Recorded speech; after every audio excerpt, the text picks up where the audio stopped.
বিপদে, যত বড় বিপদ আসুক, কোন বিপদে মুমিন ধৈর্য হারাবে না। হযরত ইয়াকুব আলাইহিস সালামের ছেলে ইউসুফ আলাইহিস সালামকে যখন তিনি হারায় ফেললেন, তিনি অধৈর্য হয়ে গেছিলেন নাকি? অধৈর্য হন নাই। কারণ আমি আমার বক্তৃতার সূচনায় বলেছি, আমরা কল্যাণ বুঝি না, অকল্যাণও বুঝি না। কোন বিপদ আসলে পরে আমরা হয়রান হয়ে যাই, কিন্তু বিপদের মধ্যে কল্যাণ আছে আমরা তা বুঝতে পারি না। কথা বুঝে আসছে? হযরত ইউসুফ আলাইহিস সালামকে কুয়ার ভিতরে ফেলে দেওয়া হলো। 11 ভাই মনে করেছে কুয়ার ভিতরে ফেলে দিয়া ইউসুফ আলাইহিস সালামকে মেরে ফেললাম, কিন্তু তারা বোঝে নাই আসল কামটা কি হয়েছে। এটা তো কুয়া নয়, এটা একটা টানেল, এটা একটা সুড়ঙ্গ। একদিকে কেনান হলো তার এক মুখ, ওই সুড়ঙ্গের এক মুখ হলো কেনানের। কেনান ইউসুফ আলাইহিস সালামকে ফেলে দেওয়া হলো কুয়ার ভিতরে মারার জন্যে, কিন্তু আল্লাহ পাকের ইচ্ছা ইউসুফ আলাইহিস সালাম মরবে না। এই টানেলের অপর প্রান্ত মিশরের সিংহাসনের টানেলের এপার দিয়া ইউসুফ আলাইহিস সালামকে ঢুকালেন, অপর প্রান্তে মিশরের সিংহাসনে ইউসুফকে আল্লাহ বসায়া দিলেন। হযরত ইয়াকুব ছেলের জন্য অধৈর্য হলেন না। যখন তিনি খবর পেলেন ছেলে বাঘে খেয়ে ফেলেছে, তিনি তখন বলেছেন ফাসাবরুন জামিলুন আসাল্লাহু আইয়াতিয়ানি বিহিম জামিআ ইন্নাহু হুয়াল আলিমুল হাকীম। ফাসাবরুন জামিল, আমি উত্তম ভাবে ধৈর্য ধারণ করলাম এবং আমি বিশ্বাস করি আল্লাহ রাব্বুল আলামিন আমার হারানো সবকিছু আমাকে ফিরিয়ে দিবেন।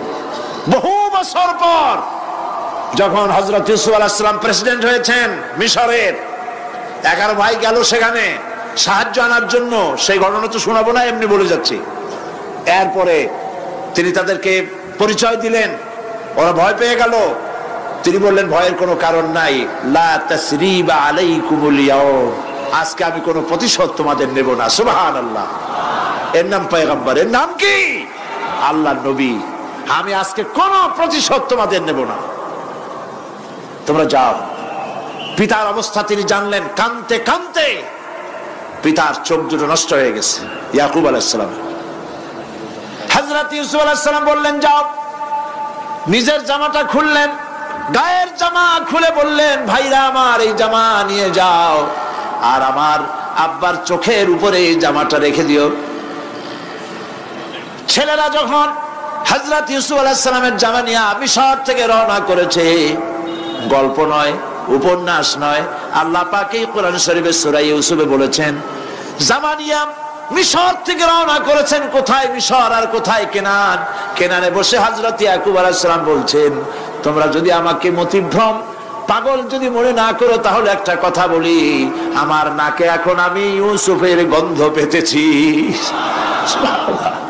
তোমরা যদি আমাকে মতিভ্রম না করো, তাহলে আমি বলি আমি কিন্তু ইউসুফের গন্ধ পেতেছি। সুবহানাল্লাহ।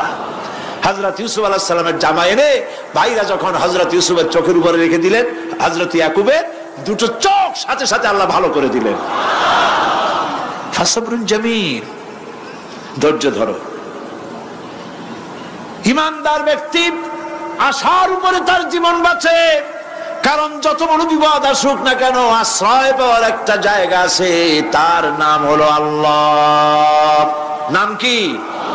বলেন আল্লাহ। সবাই বলেন আল্লাহ আল্লাহ আল্লাহ আল্লাহ। হযরত ইউনূস আলাইহিস সালাম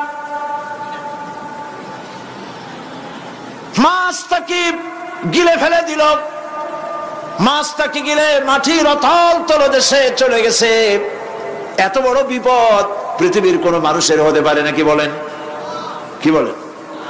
মাছের পেটের ভিতরে জানালা নাই, দরজা নাই, বেরোবার কোনো পথ নাই, মাছ গেছে পানির অতল তলদেশ। আল্লাহ পাক কোরআন শরীফের ভিতরে মানুষকে শোনান, আল্লাহ ওয়াজ করছেন। সুবহানাল্লাহ বলেন। আল্লাহ পৃথিবীর মানুষকে ওয়াজ করছেন, দুনিয়ার মানুষকে শোনান। আমার ইউনূস তো ধৈর্য হারা হয় নাই। ওয়াযান্নুন ইয যাহাবা মুগাদিবান ফাযান্না আন লান নাকদিরা আলাইহি ফানাদা ফিয-যুলুমাতি আল্লা ইলাহা ইল্লা আনতা সুবহানাকা ইন্নী কুনতু মিনাজ জালিমিন। ফানাদা ফিয-যুলুমাত, জমায়ে কাসির, ত্রিবিধ অন্ধকারের ভেতর থেকে হযরত ইউনূস আলাইহিস সালাম চিৎকার মারলেন। মাছের পেটের অন্ধকার, পানির অন্ধকার, রাতের অন্ধকার, ত্রিবিধ অন্ধকারের ভেতর দিয়ে মাছের পেটের মধ্য দিয়ে ইউনূস আলাইহিস সালাম চিৎকার মারলেন। অধৈর্য হন নাই, হার্ট ফেল করেন নাই। তিনি বলছেন, পড়েন আমার সাথে, লা ইলাহা ইল্লা আনতা সুবহানাকা ইন্নী কুনতু মিনাজ জালিমিন। তুমি ছাড়া কোনো ইলাহ নাই, কোনো উপাস্য নাই, মাবুদ নাই, তোমার পবিত্রতা ঘোষণা করছি, আমি জালিমদের অন্তর্ভুক্ত হয়ে গেছি। ইউনূস আলাইহিস সালাম যখন কাঁদতেছিলেন, আল্লাহ রাব্বুল আলামিন সেই কান্না শুনেছিলেন কিনা বলেন? শুনছিলেন কিনা? শুনতে পেয়েছিলেন কিনা? পানির ভিতরে কেউ শোনে নাই, মাছের পেটের ভিতরে ইউনূস আলাইহিস সালাম কিভাবে চিৎকার করছেন, মাছের পেটের ভিতরের আওয়াজ পানির ভিতরে কেউ শোনে নাই, জমিনের কেউ শোনে নাই, অন্তরিক্ষে কেউ শোনে নাই, সাত আকাশের ভিতরে কেউ শোনে নাই, কিন্তু আরশে আজিমের মালিক আল্লাহ রাব্বুল আলামিন শুনতে পেয়েছেন। সঙ্গে সঙ্গে রব্বুল আলামিন জবাব দিলেন, ফাস্তাজাবনা লাহু ওয়া নাজ্জাইনাহু মিনাল গাম্মি ওয়া কাযালিকা নুনজিল মুমিনিন। পড়েন, ফাস্তাজাবনা লাহু ওয়া নাজ্জাইনাহু মিনাল গাম্মি ওয়া কাযালিকা নুনজিল মুমিনিন। আমি ইউনূসের ডাকের জবাব দিলাম।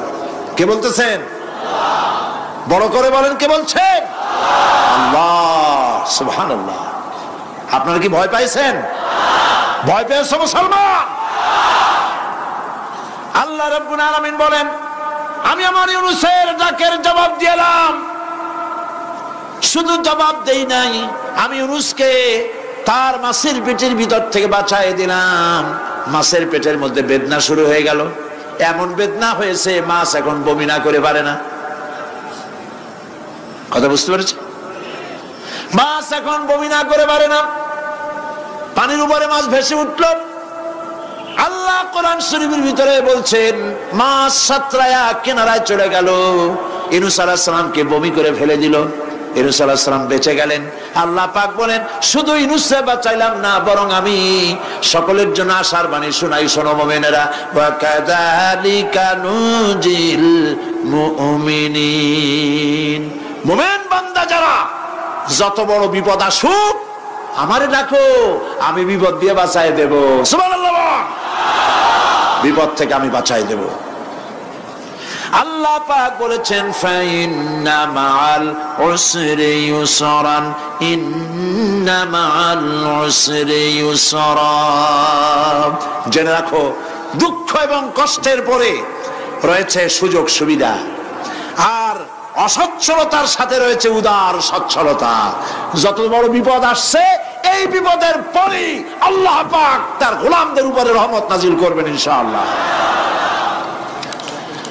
সুতরাং ঈমানদার লোকেরা, তাদেরকে আল্লাহ পাক বলছেন, কোনো ভয় নাই, কোনো চিন্তা নাই, যত বড় বিপদে পড়ো আমারে ডাকো, আমি ডাকের সাড়া দিয়ে দেব। সবাই আল্লাহরে ডাকেন। সুবহানাল্লাহ ওয়ালহামদুলিল্লাহ লা ইলাহা ইল্লাল্লাহ। জোরে পড়েন, সুবহানাল্লাহ ওয়ালহামদুলিল্লাহ লা ইলাহা ইল্লাল্লাহ, সুবহানাল্লাহ ওয়ালহামদুলিল্লাহ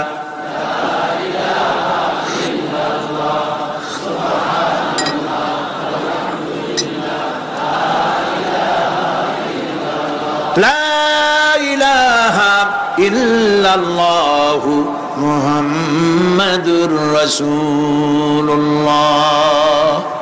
আল্লাহর উপর ঈমান আনলে যত ফায়দা হয়, এত ফায়দা দুনিয়ায় কোথাও নাই। সুবহানাল্লাহ। নম্বর ঈমান আনার। পঞ্চম নম্বরের ফায়দা কয়টা বলছি? 5টা বলছি। আপনাদের অসুবিধা হচ্ছে নাকি? তাড়াতাড়ি শেষ করতেছে। 6টা বলবো। এ হলো পঞ্চম নম্বর। তারপর আমরা দোয়া করব। দোয়ার দরকার আছে কিনা এই সময়? পঞ্চম নম্বরে আল্লাহর উপরে ঈমান আনলে পরে আরেকটি বড় ফায়দা, সেটা হলো কঠিন এবং কঠোর বিপদে আল্লাহ পাক তার মধ্যে অবিচলতার এবং ধৈর্য ধরার তৌফিক দিয়ে দেন। সুবহানাল্লাহ। যত বড় বিপদ আসুক, সেই বিপদে মুসিবতে আল্লাহ পাক মুমিনদেরকে আল্লাহর উপরে নির্ভরতা শিখায় দেন। সুবহানাল্লাহ। কারণ মুমিনদের জানা আছে যে ইমানদারদের বিপদ নতুন কিছু নয়, একেবারে আদম আলাইহিস সালাম থেকে শুরু হয়ে আসছে, ঠিক কিনা? আদম আলাইহিস সালামের বিপদ হয় নাই? আদম আলাইহিস সালামের বিপদ কি? শয়তান। তার বিপদ কি? শয়তান ছিল বিপদ। প্রত্যেক নবীর সময়ই